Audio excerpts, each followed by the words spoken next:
Yeah, she came back one time, but Okay. Video didn't work that time. Hopefully it works this time. We'll find out. So how's everyone doing? Anyone have any questions or comments before we start? Man, I keep on losing students. Well, no, people aren't dropping the class though. I checked their enrollment. There's almost full. All right, well, that's why I hope people are watching online. So if you're watching online, don't come to class, that's fine. But you're missing the party. All right. So, okay, this is where we left off. And where we're at right now, we're talking about, it's about the intro to quantum mechanics. And I left here, and I'm just going to do this as an example. And it's to illustrate some of these equations, that the wavelength times the frequency is the speed. In the case of electromagnetic radiation, it's the speed of light. So lambda nu is speed of light, and lambda is that's that upside down y. That's the Greek letter lambda lowercase. Next one, the funny looking v is nu, GNU. It's lowercase as well, and C is just like ABC. The third letter of the alphabet also lowercase. So that means that lambda is speed of light divided by the frequency. And frequency, the units we use in frequency is hertz. This just means 1 over seconds, inverse second. So 1 over time are the units for frequency. So in the case of hertz, it's 1 over second. And like you're probably familiar with megahertz, like 99.9 megahertz FM. That's 99,900,000,000 times per second. That's what that means in the radio. Okay, but let's put this in the wavelength. It's this, so it's C over lambda, 3 times 10 to the 8th, all over 4.62 times 10 to the 14th. And the next thing is I'm doing it by 10 to the 9 for the nanometer. So multiplying by 10 to the 9 gives me the nanometer. Or we can divide it by 10 to the minus 9. Whichever way works. So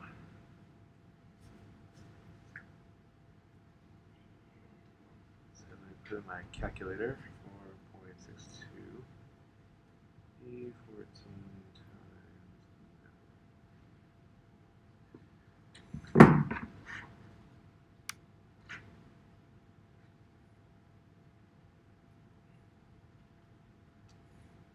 We will have some time later to do one of these. You'll have time to do many of these.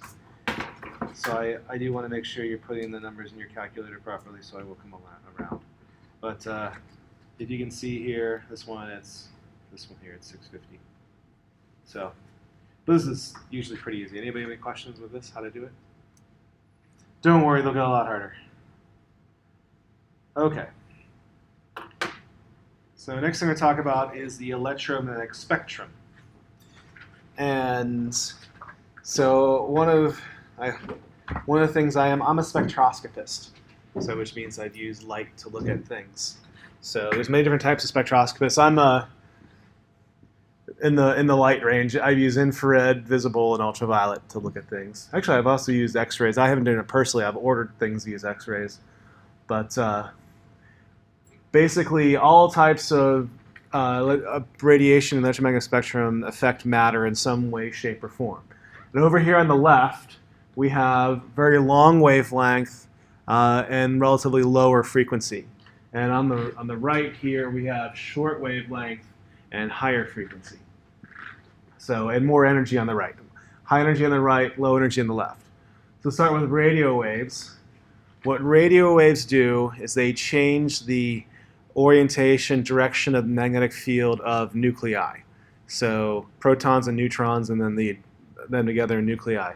this changes the magnetic fields within the nucleus. And has anyone got an MRI? I've gotten 2. Oh, you have someone? Okay. Oh, another person. The first class, the noon class, no one had any of them. What they feel like, if you've ever been in an MRI machine, they're loud, first of all, and you hear this ka-chunk, ka-chunk, burr, burr, ka-chunk, ka-chunk. What they're doing, so you're in a tube, so usually they're lying down, but the ka-chunk, they're moving magnets around you. And what the magnets do is they align the magnetic field of your nuclei, specifically protons. So for MRIs, they're looking at the proton, the hydrogen nucleus. And what they do then is they blast you with radio waves. And the frequency for the hydrogen atom, for the protons, and then that absorbs, the hydrogens will absorb the nuclei, the proton I should say, will absorb the radio wave. It'll excite it up, and then it'll decay down, and then they detect the radio waves coming off. And from that, they can see where there are hydrogens. If you talk to technicians, they say water, but it's really all hydrogen atoms. And to show you, here is an image of my back. So, what's that? I thought those were teeth. No, this is my lower back.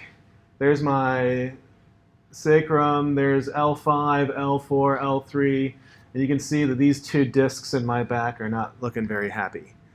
And I have degenerative disc disease, I don't know. If you can see this part here, that disc has a protrusion, which means it's sticking into my spine, or was.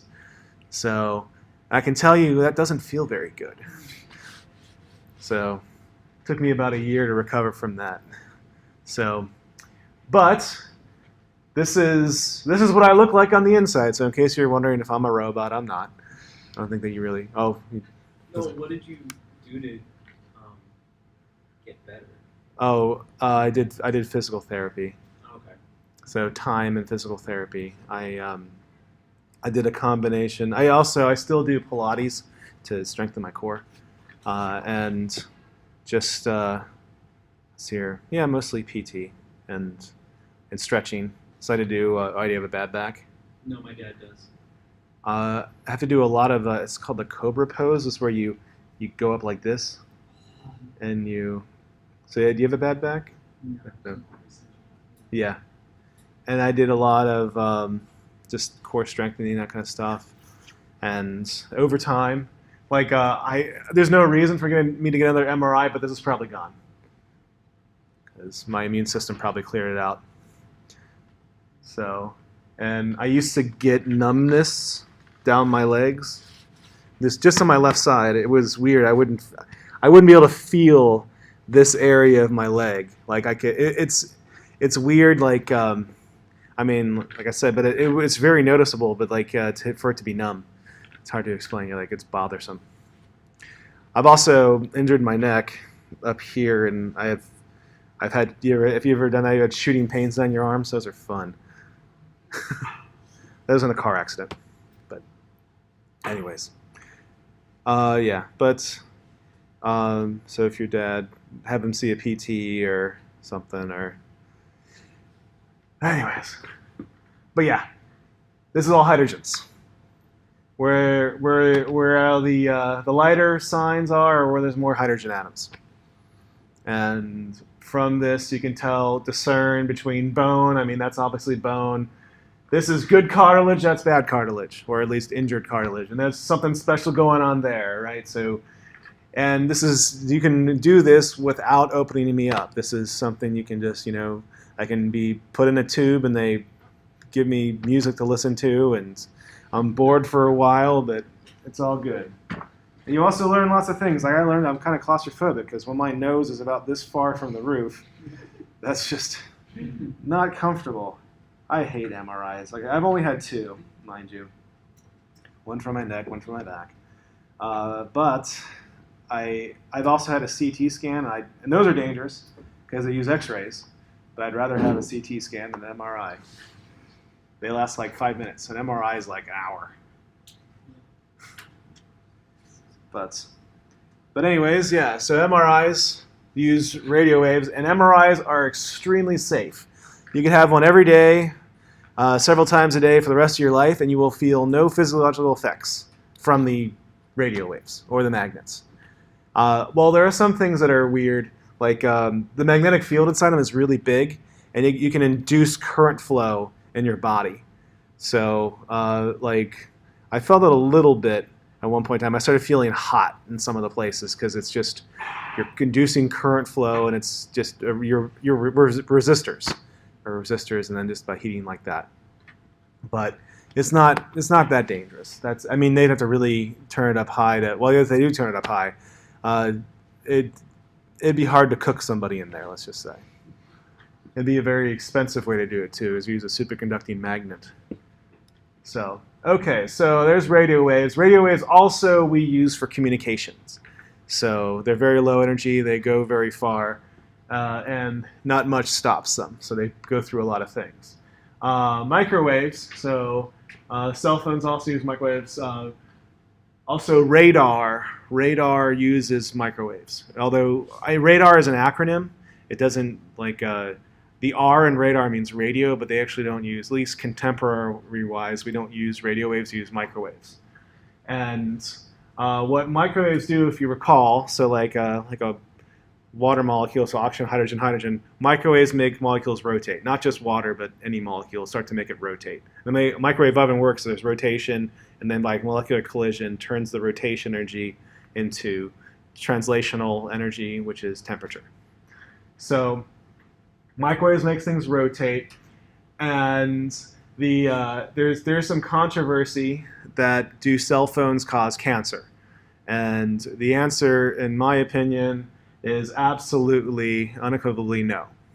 There's really no way that microwaves can cause cancer. There's even a tumor that they name after cell phones, a tumor that's right by people's ear, kind of thing. The reason, we'll cover this more later, there's something called the photoelectric effect. In order for cancer to be formed, you have to create a cancer cell. So how is a cancer cell formed? The DNA in the cell has to be altered, and has to be altered in a specific mutation that can create a cancer cell. So cancer cells are different than regular cells because they just grow. So the danger with cancer is the physical pressure of the stuff, and also it robs the rest of the body of nutrients. So let's say I have a tumor in my liver, and that tumor is growing. The thing is that tumor is going to grow faster than the tissue around it, so it steals more nutrients from that. And most of the damage of it comes from the fact that as it's growing, it's pushing on the rest of the organ, and that physical pushing is what causes the damage. So So that's the danger with cancer. Of course, it grows and spreads, and it can actually. Yeah, a lot of people know that it can kill you, right? But the cancer cell, if it's caused by radiation, and the other thing with radiation, chemicals are far worse than anything radioactive. So like the mutagen or carcinogen will alter your DNA much more quickly, much more efficiently than radiation will. The reason is, for radiation to cause cancer, the DNA molecule has to be damaged and then repaired incorrectly, and repaired incorrectly in a specific way that it causes a mutation that would create a cancer cell. So radiation, usually, if something gets hit with radiation, it just damages things. It breaks chemical bonds and it causes damage. It doesn't just cause damage to DNA, it causes damages to everything. And also, frequently, if a cell's too damaged, it just dies. So that's radiation sickness. If you get radiation sickness, it's like having the flu. I've never had it. The flu I've had, radiation sickness I've not. But it's just people feel weak and tired, and they're beat up on a atomic and molecular level. It does increase the risk of cancer because some of the cells get damaged and they repair themselves, and if the DNA is damaged, it can be repaired improperly and can form cancer. But it's relatively unlikely. I mean, radiation, of course, it does cause cancer, but it's at the same time, it's still relatively a rare event. So, but what causes cancer is ionizing radiation, ultraviolet on. So that causes cancer for sure. Microwaves, it does not. So you can correlate it, but correlation doesn't mean anything. So, okay, so microwaves. Also, the other thing, if you assume, let's assume microwaves do cause cancer. So let's play that game. A microwave oven, that was discovered because a technician working on a radar panel. So radar panels use microwaves, which is like a microwave oven, just like our cell phones. And he had a chocolate bar in his pocket. And the microwaves melted the chocolate.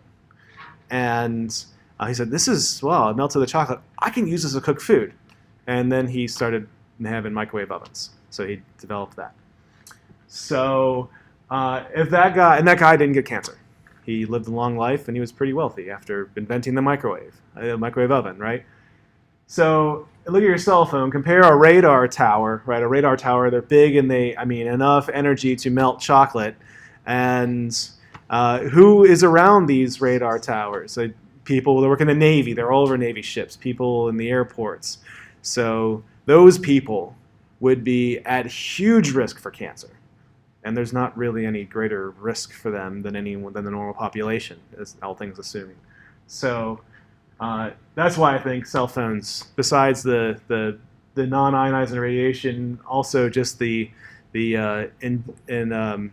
inductive reasoning, saying like, okay, well, if it does cause cancer, why don't these people have cancer? Same thing with microwaves would cause cancer, why not radio waves? And people that worked around the MRI machines, they'd be in trouble. Or the people that work by radio stations, the radio towers, they're right there by the stations. They're blasting out lots of radio waves. Why doesn't that cause cancer? So and the answer is they don't. They're fine. Okay, so moving on, we get to infrared lights. And I'm using the word light. Right now, contemporary science, we call infrared, visible, and ultraviolet. These three we call light. So this is all electromagnetic radiation. So it has the scary word radiation, but only ultraviolet light and beyond is actually dangerous. So infrared lights. So infrared means less than red. So here's red. Below red is infrared. Ultraviolet is violet, beyond violet, ultraviolet. Just like sound. So we humans, so we can see, although the books say 700 to 400, most humans can see down to about 800. And I can see to about 380. But I think most people can too.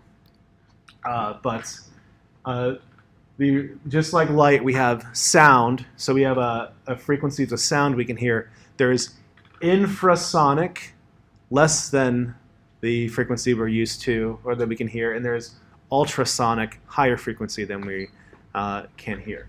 And also for humans in hearing, the higher frequency, we lose that as we age. So that's one of the things you can test the hearing of people. I guess their age by higher frequencies. So infrasonic, you can feel it. You can feel it with your body, but you don't necessarily hear it. So if you've ever been around a place that they're pounding something in the ground, you can usually feel it in your feet. And people can get bothered by this. There's a physiological response to being around infrasonic. It can make you dizzy and that kind of thing, but you can't hear it. Ultrasound too, like dog whistles. Dogs can hear higher frequency than we can, but blow the dog whistle, all the dogs are yowling, and we're like, what? I can't hear anything. So that's ultrasound. Also, we like ultrasonic cleaners. Those things they sound kind of weird. They psst, but you never use it. You haven't. Okay. Ultrasonic cleaner. They use it for jewelry. I've used it for scientific equipment. It's a good way to knock dirt off of things, make them really clean. Oh, so you've never gone to like a jewelry shop and they take. It's in water, and they put detergent, and then they put ultrasound through it, and it just the vibrations clean the surface. They sound. No one's ever heard that before, huh? Okay. All right, I guess I'm special. Okay, but let's go back to infrared lights. What infrared light does is it causes molecules to vibrate. So oxygen, hydrogen, hit it with infrared light, it'll make vibrations. And there's a couple of different types of vibrations. You can do this. It's called a symmetric stretch. You can do asymmetric stretch. There's also things called bending modes. And the different frequencies do different things with that, meaning like this, the symmetric stretch is different than the asymmetric stretch in terms of which frequency. But the same idea with microwaves. If you hit something with infrared light and then it vibrates more, and then by molecular collision, it'll increase the temperature. So as I'm sure you probably know, if you put your hand over fire, you can feel the infrared light and it warms you up. And same idea, that causes vibrations to happen in your molecules, and then by collision, it increases temperature. So you can feel infrared light, at least with your hands. So, and the rest of your body, of course, you can feel infrared light that way. And it's also heat transfer by radiation. So that's like a fire can, I guess that's one of the ways that fire transfers energy to, like, if there's enough radiation from the infrared light, you can catch things on fire that way. So infrared light, and let's get to humans. And I said we humans, we can see, most of us can see down to 800 nanometers. It looks like brick red is the way I describe it. It's like a reddish shade of black is the way that I would describe the color. It's hard to describe colors that we don't normally name, right? Even indigo I can't really name. Indigo looks like squid ink to me or something like that. I mean, I don't know. Blue jeans are supposedly, they use the dye indigo, but oh well. To me, it just looks blue. Yeah, question? How could you view these colors? Like, would a computer be able to generate those colors that are deeper? Oh, you mean in a screen? Yeah, like how would you view a color deeper than that? Like, can you make computer monitors that go deeper than like the human vision? I don't know about a computer monitor. The way I tested it was if you have a spectrometer that has the old school deuterium bulbs, they're tunable, and you can go down in color. So you put a white sheet of paper, you can go and you can tune it down to the various wavelengths. So that's why I know I can see the 380 nanometers. So you'd have to grab one of those machines. Like an eye doctor wouldn't do that. But like most people can see infrared a little bit because our eyes, we focus infrared light into our retinas. So just by the sheer intensity alone, usually you can see something. And that makes infrared light dangerous though, because I mean it's heat. It's literally like a heat ray, and if it focuses down, you can damage your retina from that. So it hurts to look at really bright lights, right? I mean, you look at the sun, you're like, man, I don't like that. But if you have an infrared, you're like, oh, okay, I can kind of see that. I'm going to stare at it for a while, and man, I've been doing this for years and I can't see anything. So that's what the problem with infrared light is. It's bright and you can't see it, but you can kind of see it. So you're like, oh, I can barely see it. Hey, let me turn that up a little higher, So that can be dangerous that way. Then visible light, like if you look at the books, they say 700 to 400. And this is our human response. So here's my quick point of this. Then the y-axis is just intensity, x-axis is wavelength. And so in our eyes, we have two different types of light-sensitive cells. We have rods and cones. And of cones, we have 3. Most people have 3. Some people have 4. They're called tetrachromes. Most people have 3, and some people can be deficient in one. That's color blindness. So rods, just intensity of light. So if you ever notice, you get up at night and you walk around, everything you see is in black and white. You can't see colors very well. But then if there's enough light intensity, your cones can work. And we have 3 different types, red, blue, and green. And so maybe you've heard the primary colors of light are red, blue, and green. That's just because we're humans. If we had different cones, we would have different primary colors of lights. So meaning like the lights here, these are fluorescent lights. This is not white light coming out of the lights. It's a couple different colors. There's a red color. There's an orange. Like the red is a reddish orange. There's a lot of blues and greens. So even this light looks a little different than like a tungsten lamp. Tungsten lamp looks a little more red. It's a reddish light. It's a warmer light. So white light is all colors. It's the whole visible spectrum. So the sun pushes out white light. But the way that these work is there's mercury vapor in these, and we excite at the mercury vapor by electronic discharge, basically shooting like lightning bolts, electrons through here. It excites up the mercury, and then one of the transitions to the mercury is ultraviolet, and then it fluoresces. It's a fluorescent light. It hits the phosphorus, so you have the electron goes up to one level, and then it goes down to another level, and there's a big jump here going down, and then just decays down to the ground state. But this big jump here releases some photons. And the ultraviolet we can't see, but the visible we can see.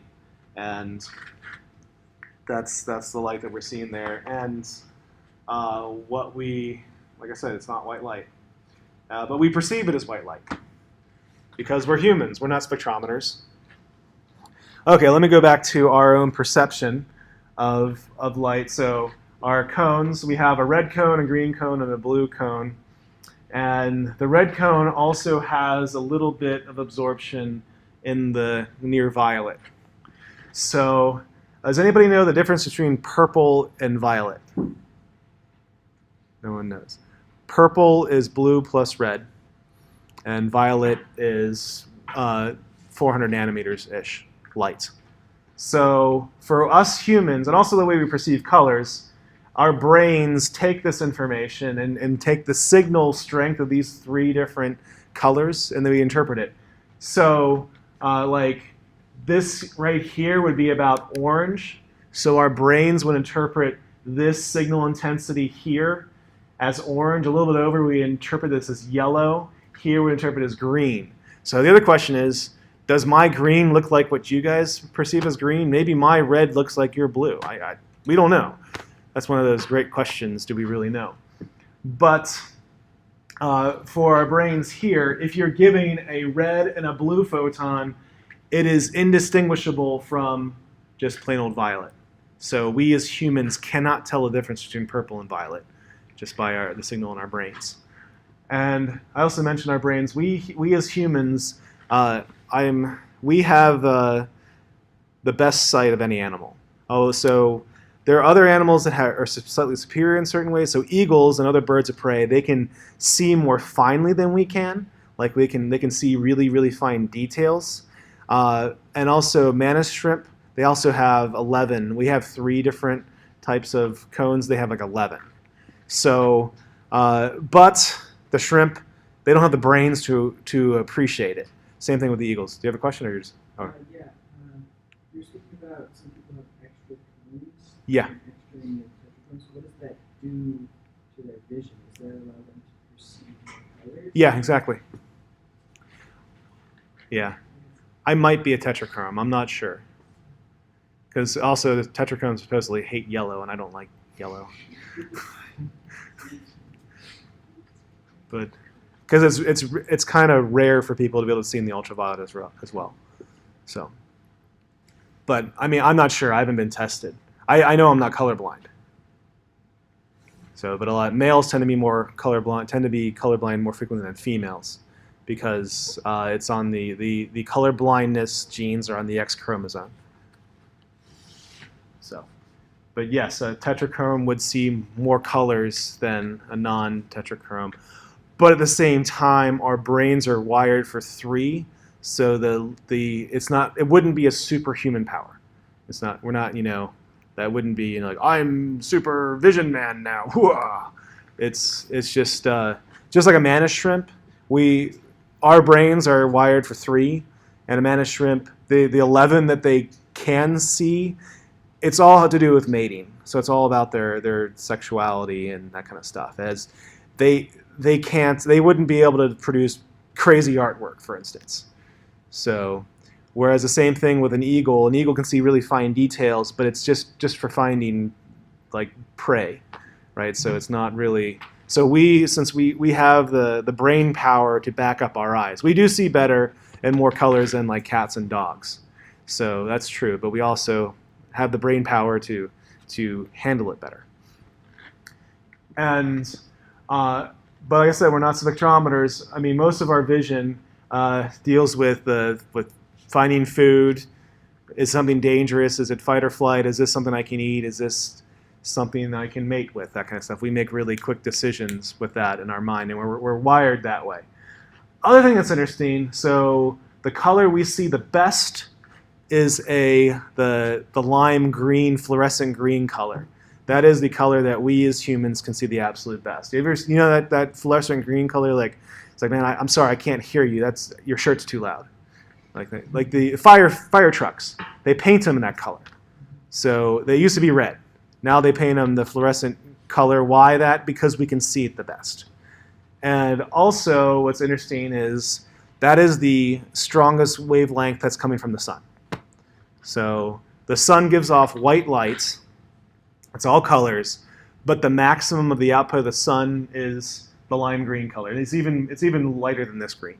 So it's the lime fluorescent green color, and that's what we see the best. And if we were like the sun, it's a yellow star. The sun's actually a green star.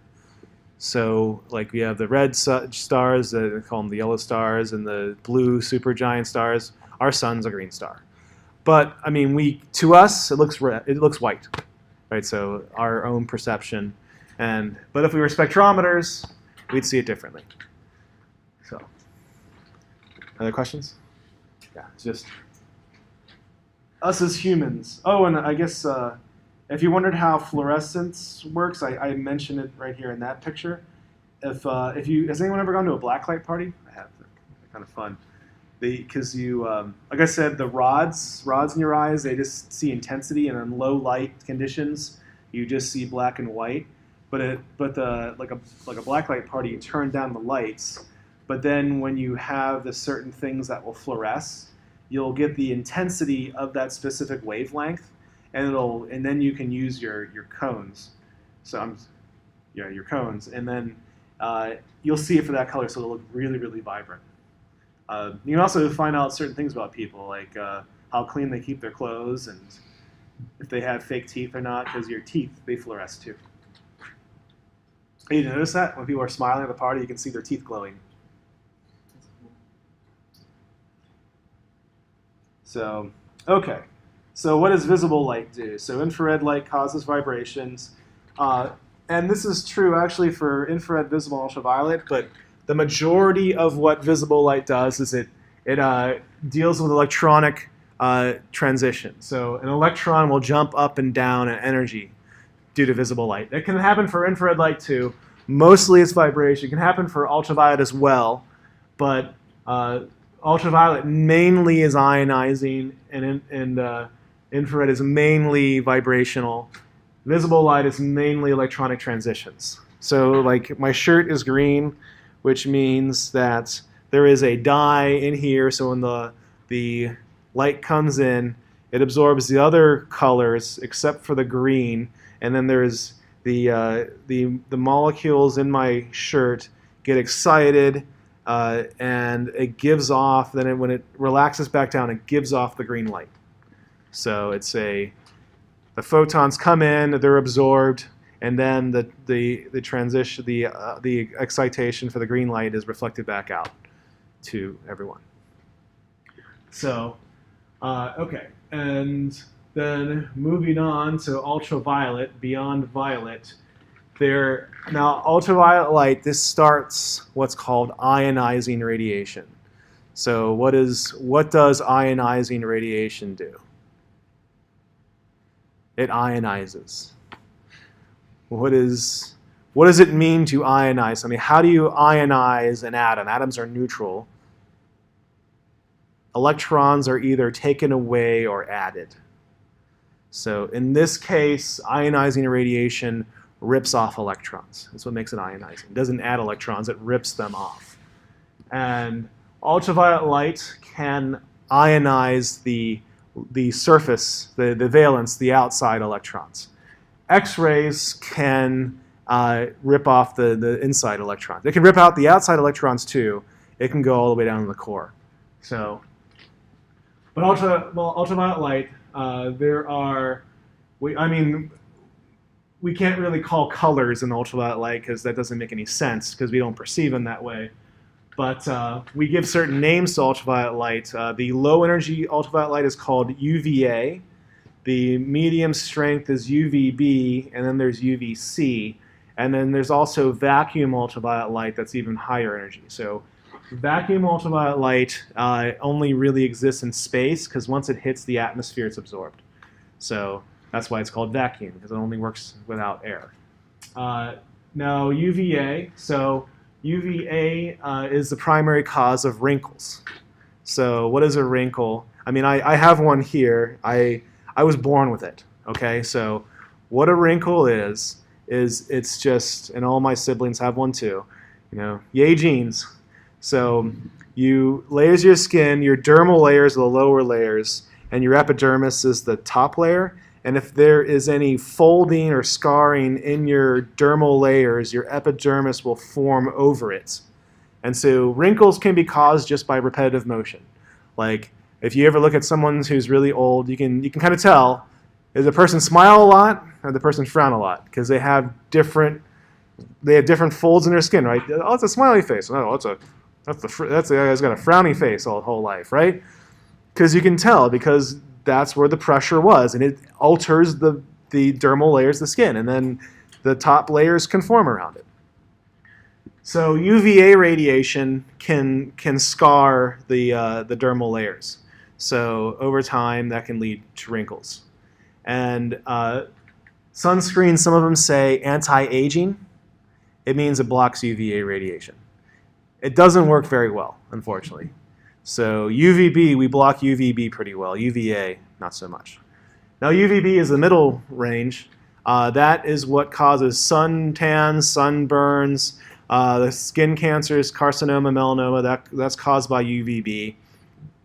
Also, UVB can be used to make provitamin D3. So we as humans, we are slightly photosynthetic. I mean, we're not like plants. We're not going to go out and like make our breakfast in the sun. But we can make vitamin D via cholesterol, UVB, and UVB radiation. So we don't have to get vitamin D that way. So I said provitamin D3. Well, I'll get back to that in a second. But we don't have to. We can ingest it. We can eat vitamin D. So we can find it in milk and mushrooms are good choices for that. But we can make it ourselves photosynthetically. So vitamin, provitamin, what are those? So we as humans, other than water and oxygen, we have macronutrients, so carbs, proteins, and fats. Those are our macronutrients. We also need micronutrients. We call them vitamins and minerals. Vitamins are organic molecules, carbon-containing molecules that we need in small amounts.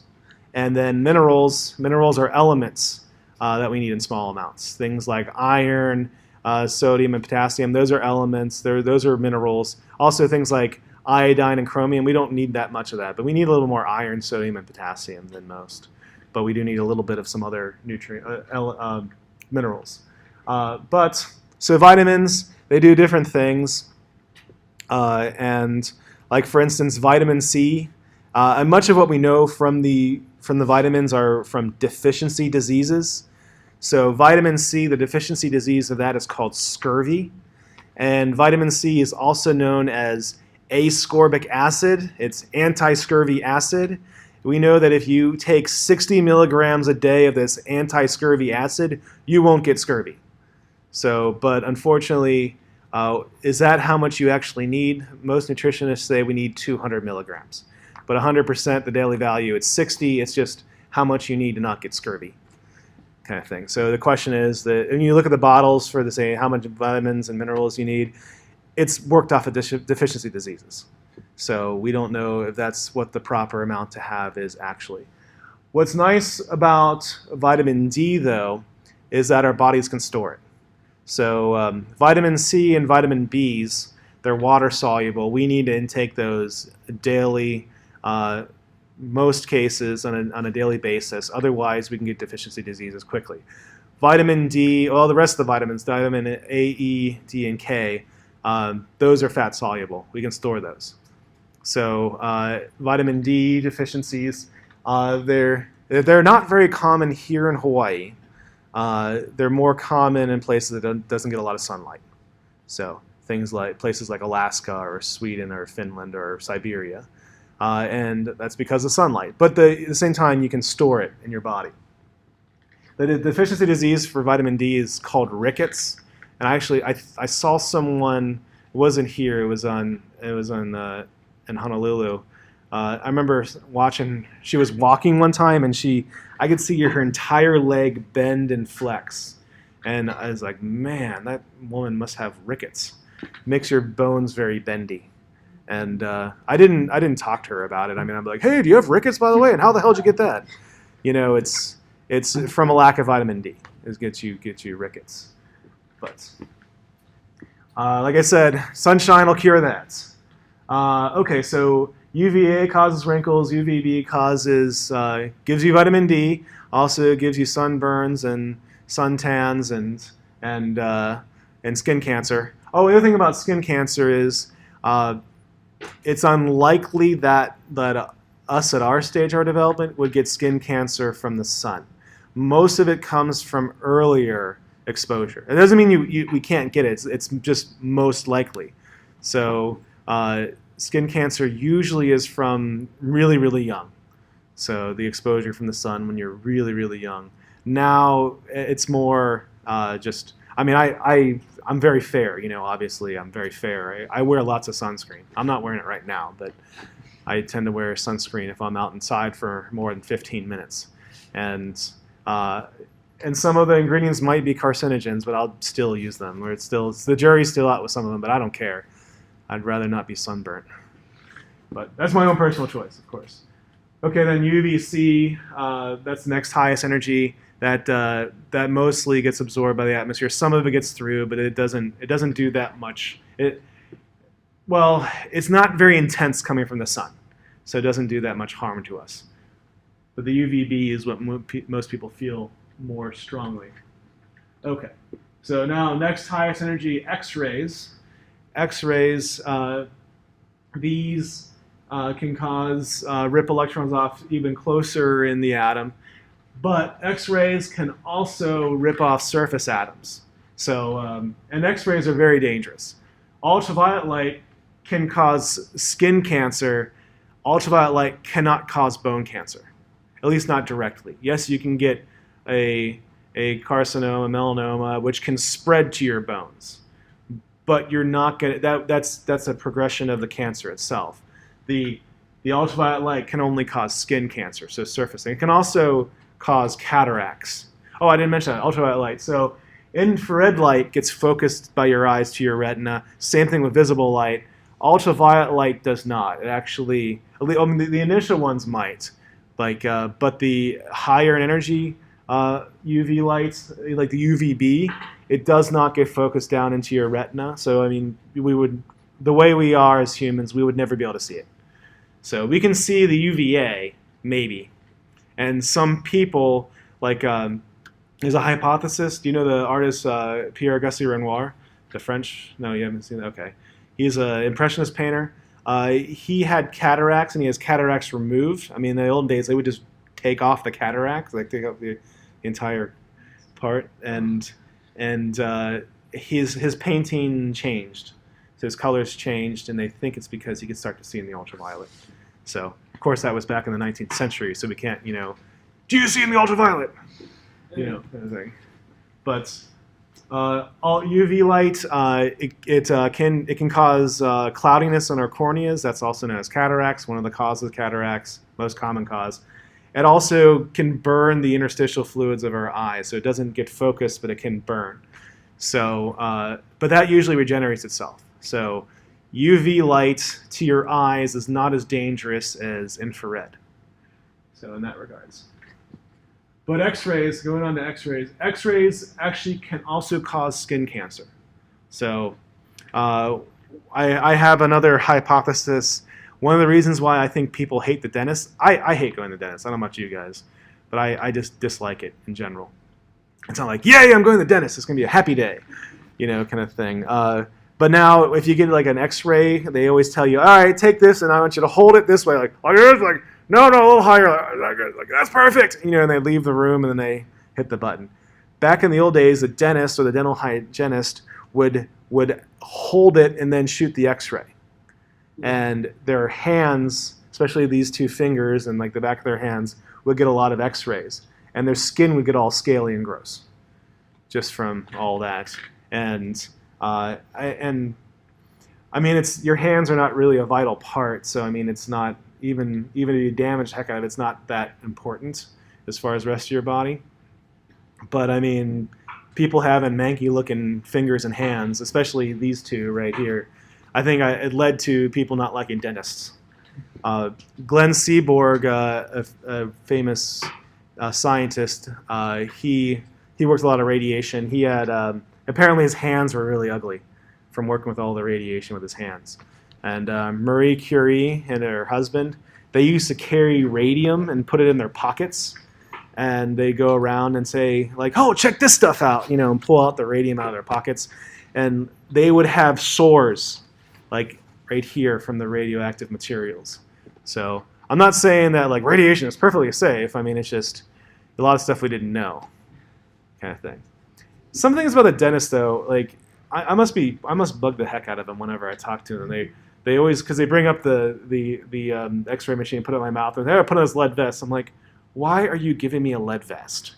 I'm always like, because X-rays, it's radiation. It's like they go in straight lines. I mean, it's like I have a flashlight.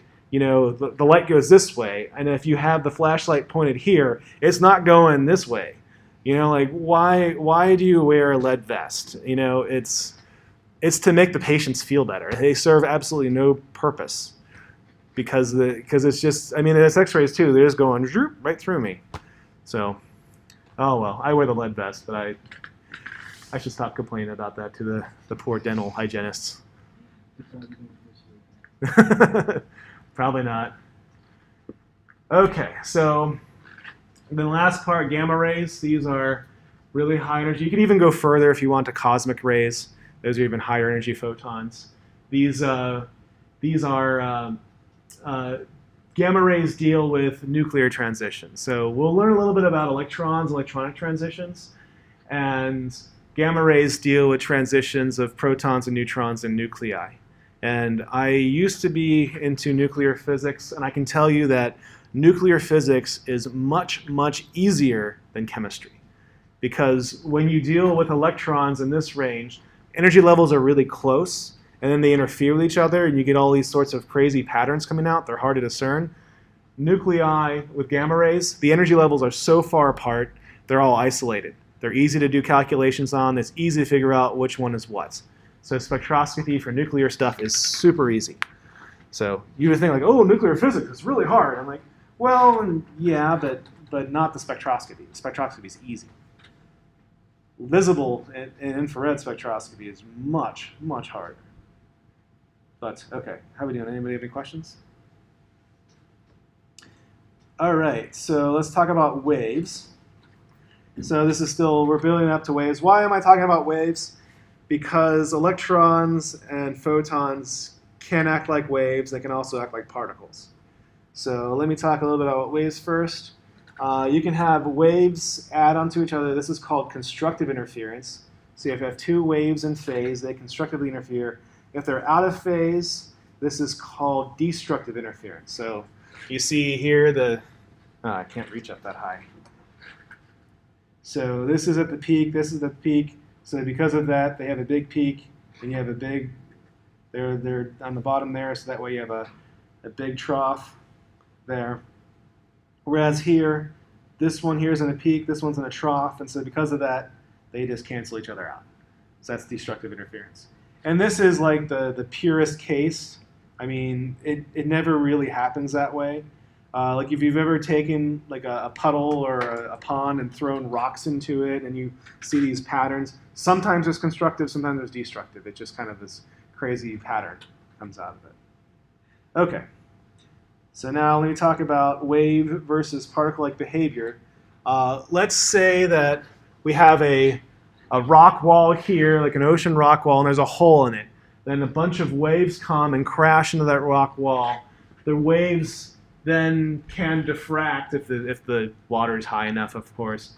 You can get a diffraction pattern coming from the waves hitting this hole. And let's say instead of waves, let's say that I have the same rock wall with a hole in it. Instead, I'm shooting a machine gun at it, and all the bullets are flying. The bullets will be stopped by the rock wall, and where the opening, the bullets will fly through. So that's what it's saying. Two different things. Particles and waves act differently coming at a hole in the wall. So this is a famous experiment called the two-slit experiment, where you have light shot at a wall, like a wall that has two openings in it. And if you look at the intensity of the light, what you find out here, and I've shaded this over with my blue pen, but these black areas where there's more intensity, you get a pattern that looks like this. It's most intense in the middle, and then you have the lower intensity as you go further away. But you have these areas of here of no intensity and then peaks of high intensity. Let's say instead of waves, we have me with a machine gun. Here's my ammo. I'm just shooting a bunch of bullets at something. This is what you end up seeing. You end up seeing two humps, kind of thing. If you shoot a bunch of particles at something, you get areas and closest to the aperture at an angle, you get a maximum, and then you get minima going further out. So, okay, let's instead of shooting bullets, let's shoot electrons instead. Okay, so how do you shoot electrons? You can make an electron gun. It sounds kind of crazy, but it's just with an old cathode ray TV set would have this. It's a wire, usually tungsten. You have a wire that goes through this, and you run electricity through the wire, and then by a process called thermionic emission, electrons will fly off of it. And then so along the wire, you can just put two plates and then charge the plates. So when the electrons come off, they get shot in a certain direction, a certain velocity. And then the way a TV would work, they would bend the electrons and they would hit the back of the screen. And then for a color TV, there would be one of three colors. For black and white TV, there would be white color or no black for no signal. You get an image that way. But anyways, you have an electron gun, and if you have two slits, if we look at the energy if we're just looking for energy, so if we have an energy screen here, like, all right, I want to find out where we're going to find electricity coming from this. And if I were to shoot one electron, actually it's time independent. I could shoot a bunch of electrons. I could shoot one electron at a time. I could shoot one electron, wait 10,000 years, and then shoot another electron. I would end up getting the blue pattern. So, and you're like, one electron, so one electron can do that. That means one electron has to go through here and has to go through both holes at the same time and go that way. So I want to see that. So let's say I have a different experiment where I want to see that electron being in two different places at once, because that doesn't make any sense. So I have a laser here, and I'm shooting light towards that. And so an electron is shot at that, it'll excite up and it'll flash. And by the location of the flash, I can determine where the electron is. And if I do that the same experiment, but this time I'm looking for the position of the electron rather than the energy, I get the red part, the two humps. So the electron, when I want it to behave like a wave, it behaves like a wave. When I want it to behave like a particle, it behaves like a particle. So that's back to Schrodinger's cat. So, right, the cat's alive or dead only after I open the box. So what is the electron doing when I'm not probing it? And that's one of those, that's the headache of the quantum mechanics. I mean, we have a general idea. At least we have it in theory. In theory, by the model. The model can predict things. but if we try to experimentally determine that, we change the way it works. Huh. Am I losing you guys? You're getting tired. All right, one more brief lecture, and then we can start doing math, which will make you even happier, I'm sure.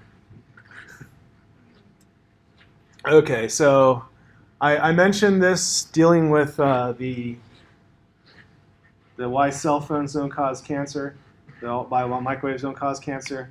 This is the photoelectric effect. This is how Einstein got his Nobel Prize.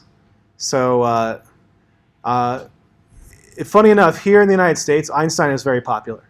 He's still popular, right? I mean, there's posters. People, if you see a poster of Einstein, sticking his tongue out with his crazy hair, you're like, well, this person's kind of cool. You're like, nerd. No, it's not like that at all.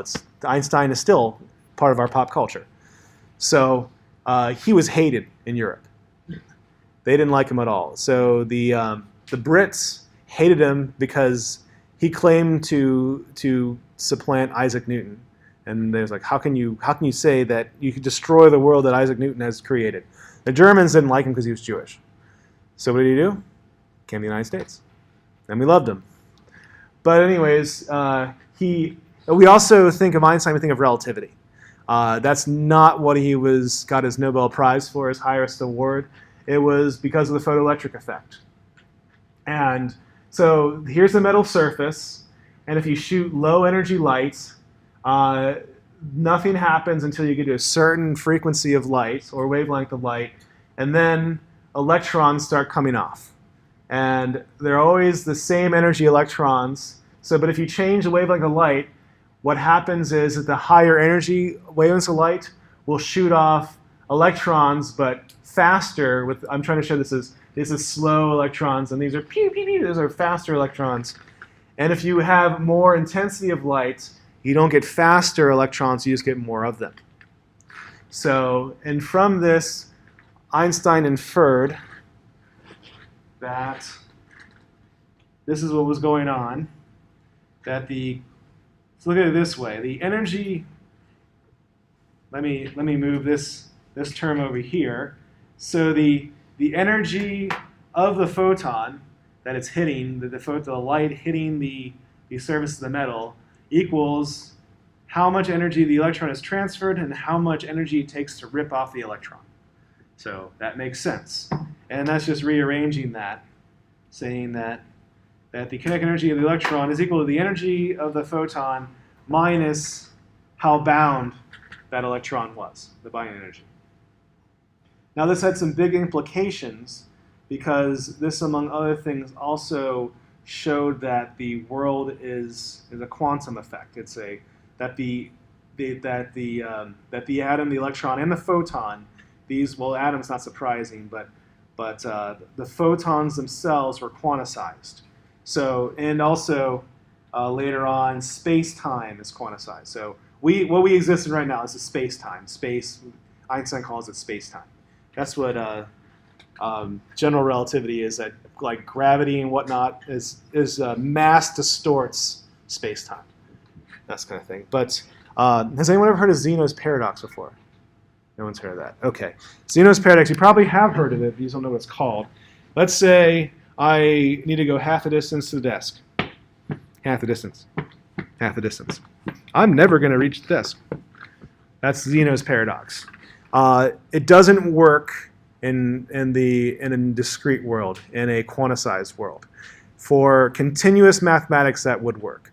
So the universe has structure, and it's a discrete structure. So if not, there's 2 points, A and B.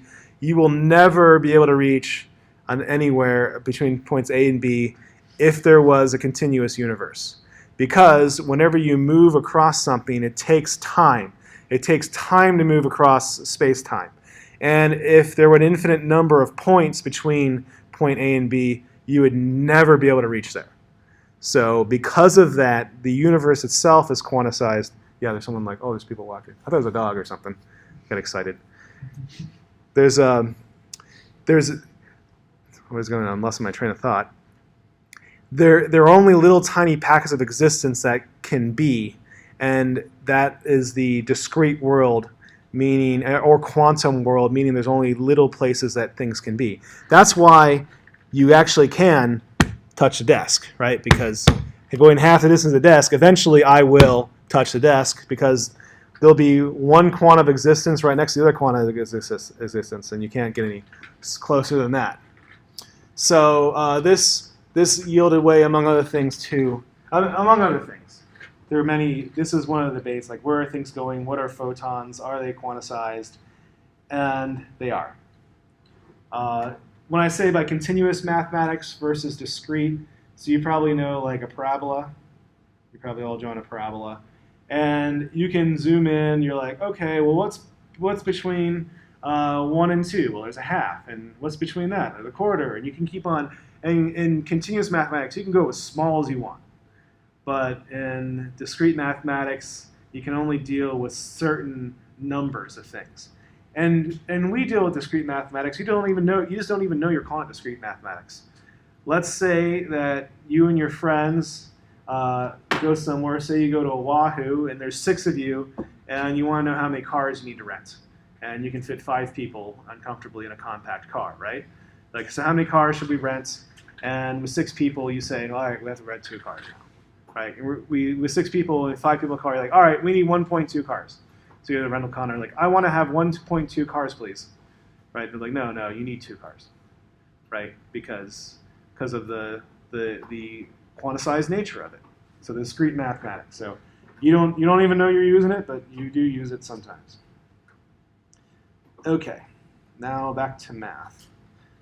So, more equations. Energy of a photon, that's another thing that came from this. The energy of a photon is equal to Planck's constant times the frequency. And if you have wavelength times frequency is the speed of light, you can get that equation as well. And Planck's constant is 6.626 times 10⁻⁴ joules per second. You will be provided with all these equations and all these constants. You do not have to memorize any of them. You just have to know how to use them. So an hydrogen laser has a wavelength of 357 nanometers, has 3.83 millijoules of energy. How many photons is this? So let me back this up, and let me ask you, if an ice cream cone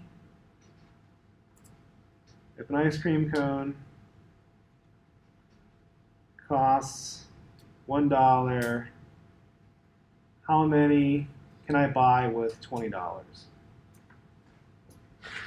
If I have $20 and an ice cream cone costs $1, how many ice cream cones can I buy? 20, right? Because you're thinking, I have my principal divided by the cost per item will give me the number, right? So how many photons does this laser pulse contain? Instead of this, we do it, same idea. We have energy divided by the energy per photon. I should actually make this smaller. It's hard to write when it's... So energy divided by the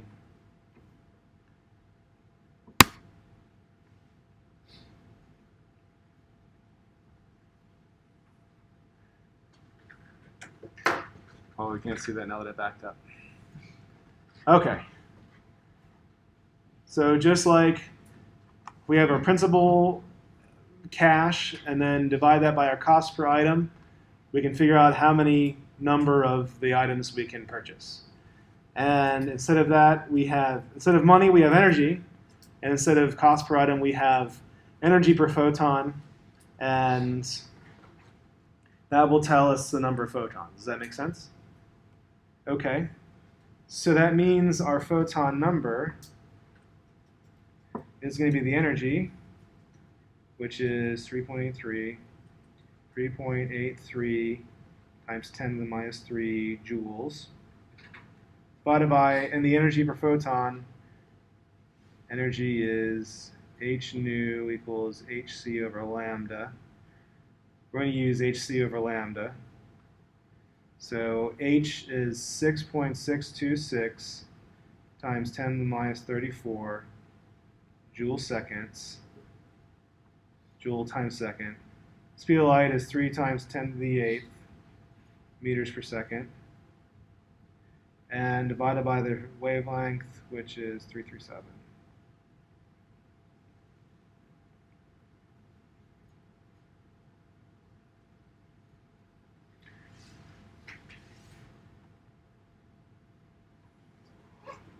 Okay. Can you see that? No, you can't. So I should have, shoot. Is that 3 times 10 to the 5th? That's 8.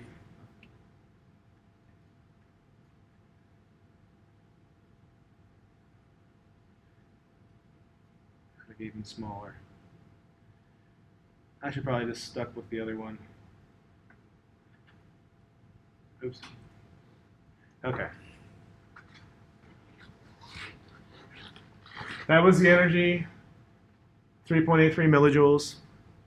That's Planck's constant, speed of light, 337 nanometers, and that's times 10 to the 9. So let me put that in my handy dandy calculator. And another thing I'm going to do is I'm going to, this number down here, I'm going to bring to the top. Because 1 divided by 1 divided by x, this is the same thing as x. So, right, so when you divide by something that's divided by something else, that's the same thing as multiplication. So, 3.83 e minus 3 times 337 e 9 divided by 6.626 e minus 34 divided by 3e8. Oh, wait a second.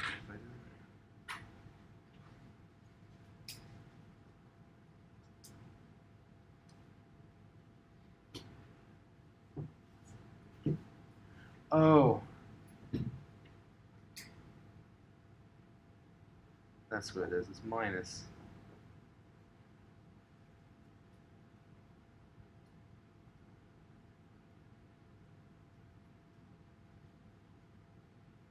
There we go. There's a minus sign. So a minus 9 meters.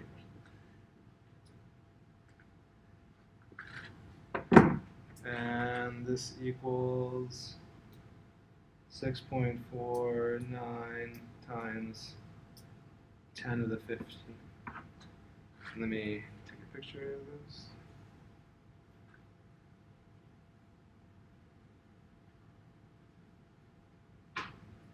Oh, why'd it go there?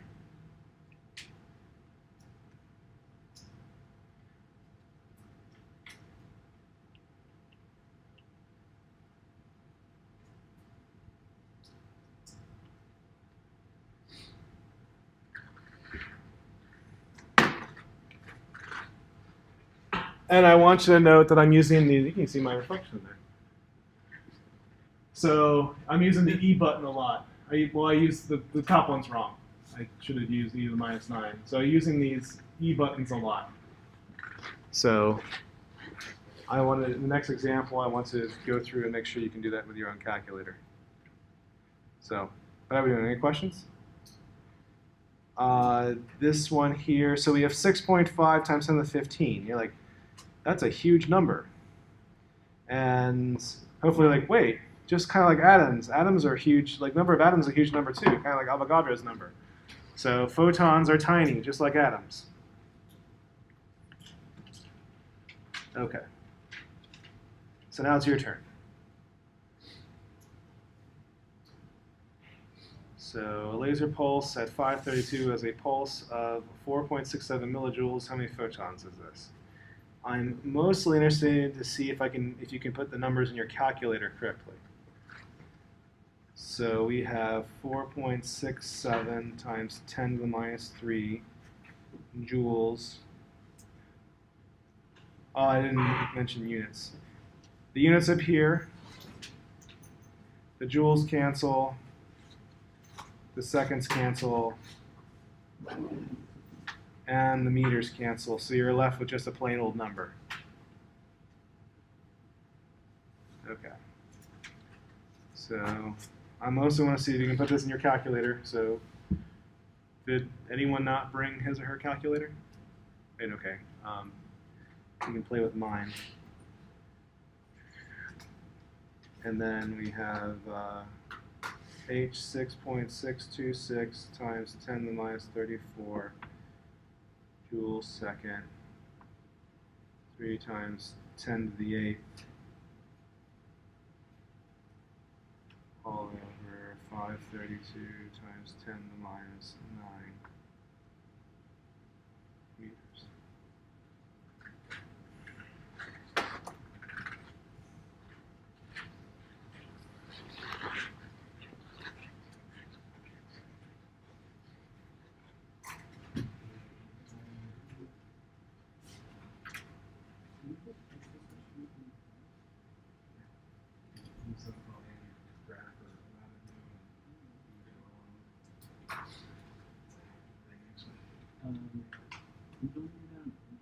Yeah, not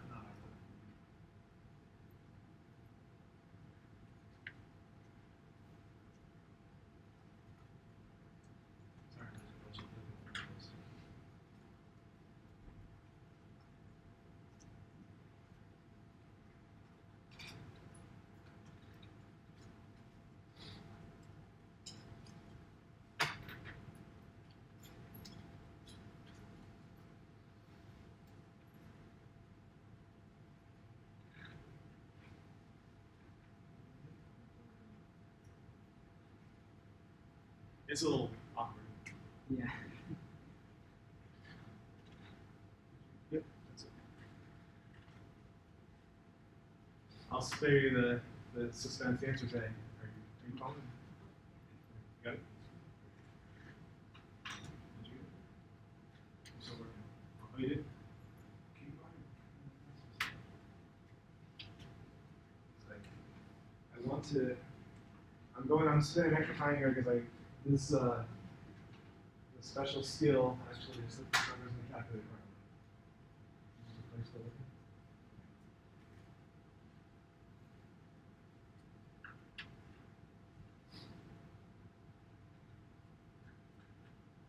Still okay? Still going? Take your time.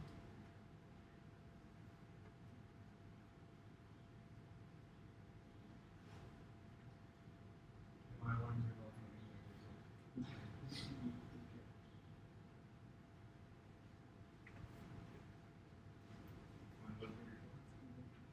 Okay, you're using the E button, or you need to use the double E.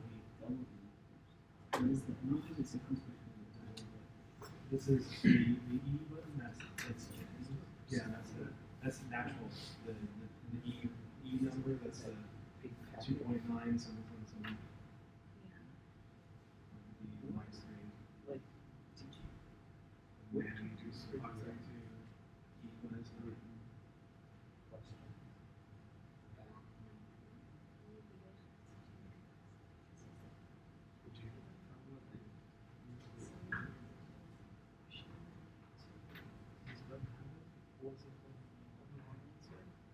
You can keep on doing that, just like one sentence.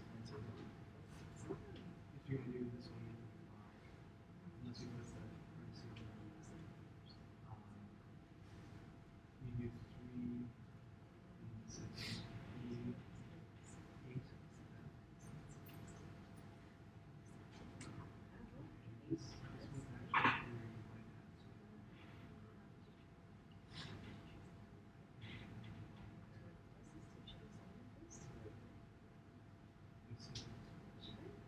because if you go left to right, it'll do this, divided by that, then time, and that division, then time. You could do that, but I'm going to do it first. You would have to parentheses.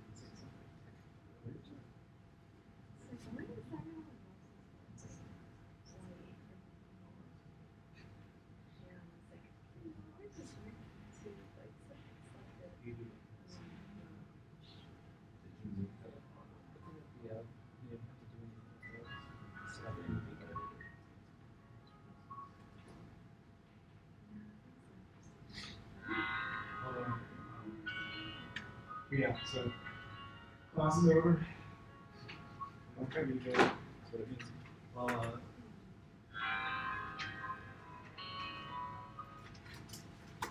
let me know if you're having trouble after. I know you did now you have the one of those two, so it is a learning curve, so it's not like, oh, you can't do it, it's just now you have someone else to do the same as you.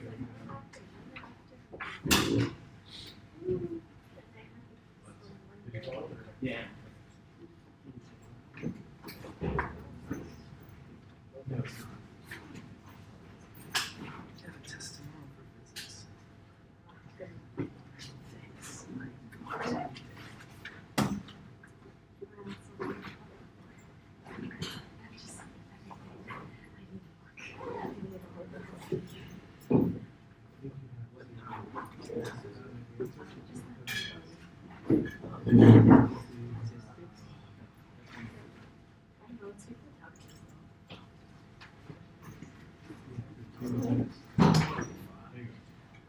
Yeah, it goes left to right. Because you had 4.67 times that divided by 6.626, then you put the times. So it would take the point 0.00467 divided by 6, and then that was then multiplied by 1.74. Does that make sense?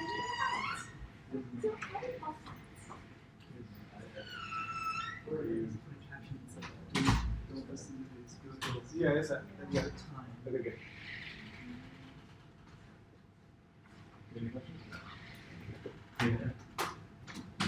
No, it's a hard skill actually. to be able to put those long. Just a lot of practice. Yeah. Yeah. And students get that wrong quite a bit. That's why I'm trying to make sure that you can do it. It's better to have difficulty now than on the test. Let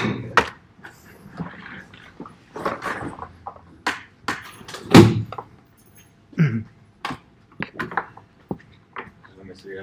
Thank you. Take care, Justin.